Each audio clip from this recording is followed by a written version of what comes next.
Mabes Polri menyebut 11 terduga teroris di Merauke juga berencana untuk menyerang kantor polisi dan anggota Satuan Lantas. Seluruhnya diketahui telah berbaiat kepada kelompok teroris ISIS. Yang bersangkutan juga sudah melakukan sumpah setia atau baiat ke ISIS, ya sudah melakukan itu.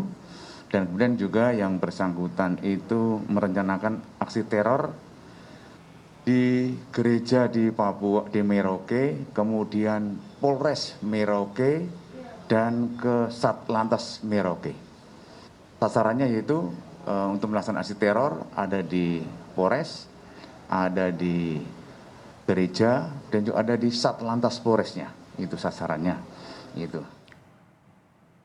Menurut pengamat teroris, kelompok teroris telah membangun basis di wilayah Papua sejak 2019. Kita perbincangan ini bersama dengan Kapolres Merauke, AKBP Untung Sangaji. Selamat malam waktu Indonesia Timur, Pak Kapolres. Selamat malam. Pak Kapolres, terima kasih waktunya untuk Kompas TV dengan Friska di sini. Pak Kapolres, jadi betul satu orang terduga teroris ini sudah merencanakan untuk melakukan bom bunuh diri di katedral di Merauke. Ceritanya seperti apa, Pak? Ya, ceritanya seperti itu. Namun kita tidak mau membuka semua dulu karena saat ini kan kita belum selesai dalam mengungkap kasus ya. Oke. Jadi izinkan saya menutup beberapa statement karena ada yang masih kita gali. Oke, baik. Tentu kami paham. Ini kan kita, gimana? Ya, silakan. Jadi konteks mereka adalah masuk surga dengan bom bunuh diri. Jadi setelah kita tahu ini kita mengkaji lebih dalam lagi.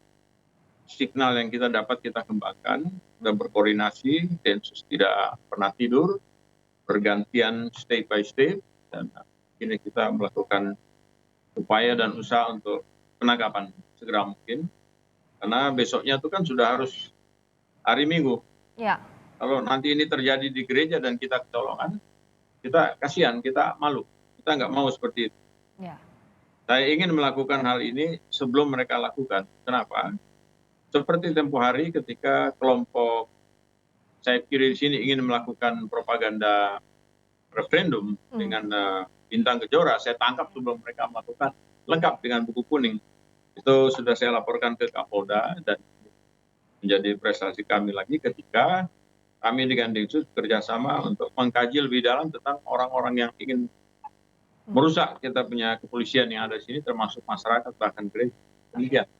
Baik, tentu kalau informasi detail ini menjadi rahasia karena operasi masih terus berjalan. Tapi setidaknya Pak Kapolres, apakah memang yang ditargetkan oleh mereka adalah rumah-rumah ibadah di Merauke? Ya, seperti itu. Tahun 2019 saja mereka ingin melakukan peledakan besar, tapi mungkin mereka salah dalam membuat sistem skenario peledakan. Detonatornya tidak menyala dan tidak terjadi ledakan. Nah, ini mereka buat lagi di Makassar dan kemudian bergeser kemari. Tapi kita sudah cium lebih dulu. Densus tidak tidur setiap harinya di sini. Makanya dengan kami temani, kami bekerja. Apa yang sudah sementara kami teliti dan kita tangkap, kami bukan tidak mau memberitakan. Karena masih ada yang harus kita gali lebih dalam. Baik menyangkut barang bukti lain yang berbahaya maupun tersangka-tersangka lain. Demikian.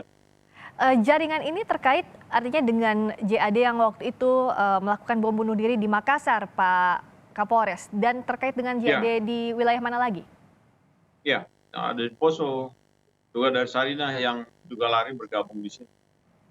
Mereka lupa kita sudah stay di sini, kita tidak pernah diam, kita bergerak, juga ada masyarakat dan kita agama apa saja sudah siap. Bahkan kemarin kita Idul Fitri, kita sholat Idul Fitri dengan PDLT 1A. Setelah sholat langsung kita bergegas lagi ke gereja. Bergantian dengan agama Kristen yang lain. Demikian. Mereka membangun basis di sana memang sejak 2019 mencoba masuk ke Merauke, Pak Kapolres. Ya, seperti itu. Hanya kita kan tidak bisa melakukan tindakan keras apapun karena kita harus melihat cukup bukti dulu baru kita mau melangkah. Demikian. Artinya kalau tadi dikatakan bahwa ini masih berjalan terus, selain 11 orang yang saat ini sudah ditetapkan sebagai terduga teroris, masih ada jaringan lain yang dicari oleh pihak kepolisian terkait Saya dengan rasa pasti ada. Saya rasa masih ada. Karena menyangkut barang bukti lain yang dipegang, disimpan oleh siapa dan bagaimana, ini ya kita belum puas. Kita ingin menggali lebih dalam lagi. Karena ada apa mereka mau coba-coba di miniatur Indonesia damai di sini.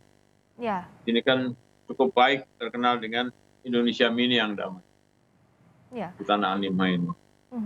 Kalau tadi jaringan yang terkaitnya di Makassar, di Poso, artinya mereka memang membangun basis khusus di Indonesia Timur untuk jaringan ini, Pak Kapolres?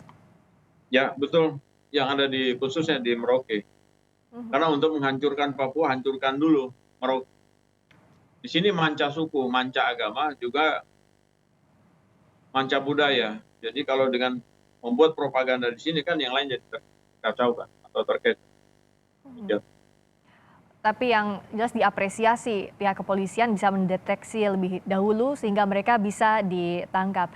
Nah, kalau yang Pak Kapolres dan pihak kepolisian tentunya masih mencari sampai sekarang, apakah memang jumlahnya ini masih jauh dari 11 orang ini? Artinya jaringannya lebih besar atau seperti apa, Pak Kapolres?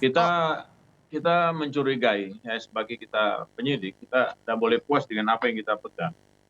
Kita harus meyakinkan bahwa yang kita pegang itu apa, bentuknya apa, dan bagaimana. Kalau kita hanya sekedar puas saja, lalu tiba-tiba terjadi apa-apa, bagaimana dengan masyarakat? Apakah kita tidak merasa ketolongan? Sama kan seperti di Makassar itu kan bukan saja menyedihkan, tapi terjadi korban di mana-mana. Kita nggak mau itu terjadi.